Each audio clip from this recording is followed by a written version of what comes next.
Hi students, அனைவருக்கும் வணக்கம். நம்மளோட என்ன பார்க்க போறோம் அப்படின்னா நிறைய ஸ்டூடண்ட்ஸ் வந்து பாத்தீங்கன்னா செகண்ட் மிட்டம் எக்ஸாம்ஸ் வந்து எப்ப அப்படின்னு சொல்லி கேட்டிருந்தாங்க. அதற்கான வீடியோ தான் இது டென்டேட்டிவ் டைம் டேபிள் கூட நம்ம எடுத்துக்கலாம். ஏன்னா நமக்கு வந்து ஸ்கூல் கேலண்டர் அதாவது அகாடமிக் கேலண்டர் வந்து கொடுத்துருக்காங்க. அதை பேஸ் பண்ணி தான் நமக்கு வந்து மிட்டம் எக்ஸாம்ஸ் அதுக்கடுத்து காலாண்டு இந்த எக்ஸாம்ஸ் எல்லாமே கண்டக்ட் பண்ணிட்டு இருக்காங்க. அடுத்து அரையாண்டு இது எல்லாமே நடக்கும். ஸோ செகண்ட் மிட்டம் பார்த்தீங்கன்னா ஸ்கூல் கேலண்டரில் எப்போ கொடுத்துருக்காங்க அப்படின்னு சொல்லிட்டு பார்ப்போம். இந்த செகண்ட் மிட்டம் எல்லா டிஸ்ட்ரிக்ட்லையும் சேமாக ஒரே டேட்டில் நடக்கலாம், அல்லது ஒரு சில டிஸ்ட்ரிக்டில் பார்த்தீங்கன்னா மிட்டமுக்கு பதிலாக மந்த்லி டெஸ்ட்டாக கண்டக்ட் பண்ணிட்டு இருக்காங்க அண்ட் யூனிட் டெஸ்ட்டாக கண்டக்ட் பண்ணுறாங்க. அந்த டிஸ்ட்ரிக்ட் எல்லாமே சேஞ்சஸ் ஆகும் சரிங்களா. ஏன்னா மந்த்லி டெஸ்ட்னா அந்த மந்த் எண்டில் வந்து நமக்கு வந்து நடக்கிறதுக்கான சான்சஸ் இருக்கு. ஸோ அதர்வைஸ் எங்களுக்கு மந்த்லி டெஸ்ட் இந்த மாதிரிலாம் கண்டக்ட் பண்ணல அப்படின்னா செகண்ட் மிட்டம் எக்ஸாம்ஸ்க்கான டைம் டேபிள் அப்படின்னு சொல்லி பார்த்தீங்கன்னா இதுவாக இருக்கும். ஏன்னா நமக்கு வந்து செகண்ட் மிட்டம் பொறுத்த வரைக்கும் ஒரு நாளைக்கு 2 எக்ஸாம்ஸ் வந்து நடக்கும். ஸோ இங்கே செகண்ட் மிட்டம் எப்போ ஸ்டார்ட் ஆகும் சொல்லி பார்த்தீங்கன்னா 11 சரிங்களா. நவம்பர் 11 கொடுத்துருக்காங்க, செவ்வாய்க்கிழமை. 2ஆம் இடைப்பருவ தேர்வு ஸ்டார்ட் ஆகிற மாதிரி.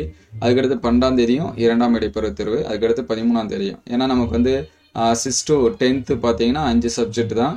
அதனால மார்னிங் ஈவினிங் சரிங்களா. தமிழ் இங்கே நடந்துச்சுன்னா அதுக்கடுத்து இங்கிலீஷு, மேக்ஸு, சயின்ஸு, அதுக்கடுத்து சோசியல் சயின்ஸ் இப்படி நடந்து முடிஞ்சிடும். அதே வந்து 11th 12th ஸ்டூடெண்ட்ஸாக இருந்தீங்க அப்படின்னா உங்களுக்கு வந்து 6 சப்ஜெக்ட்டு ப்ளஸ் வந்து கம்ப்யூட்டர் சயின்ஸ் நடக்கிறப்போ ஒரு எக்ஸாம்ஸ் வந்து நடக்காது, பயாலஜிக்கு வந்து இருக்காது. ஸோ அதனால் 7 சப்ஜெக்ட் இருக்கும். இவங்களுக்கு வந்து வெள்ளிக்கிழமையும் நடக்கிறதுக்கான வாய்ப்பு இருக்குது. அது அந்தந்த டிஸ்ட்ரிக்டை பொறுத்து டைம் டேபிள் எப்படி கொடுக்குறாங்களோ அதை பொறுத்து. ஸோ நமக்கு எக்ஸாம் ஸ்டார்டிங் டைம் அப்படின்னு சொல்லி பார்த்தீங்கன்னா 11 கொடுத்துருக்காங்க. கரெக்டாக இந்த ஷெடியூல் படி நடக்கலாம், அல்லது 1 டே லேட்டாக கூட நடக்கலாம் சரிங்களா. இல்லை பிஃபோராக கூட ஸ்டார்ட் பண்ணலாம், 10ஆம் தேதி ஸ்டார்ட் பண்ணலாம், அல்லது 11, 12, 13, 14 இந்த 4 நாளும் நமக்கு என்ன பண்ணலாம், எக்ஸாம்ஸ் வந்து நடக்கலாம். ஸோ நமக்கு ஸ்கூல் கேலண்டரில் கொடுத்துருக்கிறது இதுதான் செகண்ட் மிட்டமுக்கான எக்ஸாம் டேட் சரிங்களா. அதனால நமக்கு எக்ஸாம் டேட் வந்து 11 ஸ்டார்ட் ஆகிடும். 12ஆம் தேதி 13ஆம் தேதி இந்த 3 நாளுமே நடக்கும். மோஸ்ட்லி இதே மாதிரி தான் சிம்பிளாக டைம் டேபிள் கொடுத்துருவாங்க. First Tamil, English, maths, science, social science இந்த மாதிரி கொடுத்துருவாங்க. 11th 12th மட்டும் கொஞ்சம் சேஞ்சஸ் ஆகும். ஃபர்ஸ்ட் எக்ஸாம் இங்கிலீஷ் வரும், 11th இங்கிலீஷ்னா 12th தமிழ் அந்த மாதிரி கொடுப்பாங்க. அதுமாதிரி இங்கே ஃபிசிக்ஸ்னால் இங்கே கெமிஸ்ட்ரி, அதேமாதிரி இங்கே மேக்ஸ்னால் இங்கே சுவாலஜி இந்த மாதிரி என்ன பண்ணியிருப்பாங்க நமக்கு வந்து மாற்றி கொடுத்துருக்காங்க. ஸோ நமக்கு எக்ஸாம் ஸ்டார்டிங் டேட்டு 11. ஆல்ரெடி நம்ம ஒரு சில சப்ஜெக்ட்டுக்கு பார்த்தீங்கன்னா ப்ரீவியஸ் இயர் கொஷின்ஸ் எல்லாமே அப்டேட் பண்ணியிருக்கோம். உங்களுக்கு எந்த ஸ்டாண்டர்டுக்கு ப்ரீவியஸ் இயர் கொஷின்ஸ் வந்து வேணும், 6 to 12th எந்த ஸ்டாண்டர்டுக்கு வேணும், எந்த சப்ஜெக்ட் வேணும் அப்படிங்கிறத என்ன பண்ணுங்கள், கமெண்ட் பண்ணுங்கள். அடுத்தடுத்த வீடியோவில் நம்ம அப்டேட் பண்ணுவோம். அதே போல் ஷார்ட்ஸ் வீடியோலையுமே நம்ம ஒரு சில வீடியோ அப்டேட் பண்ணியிருக்கோம்.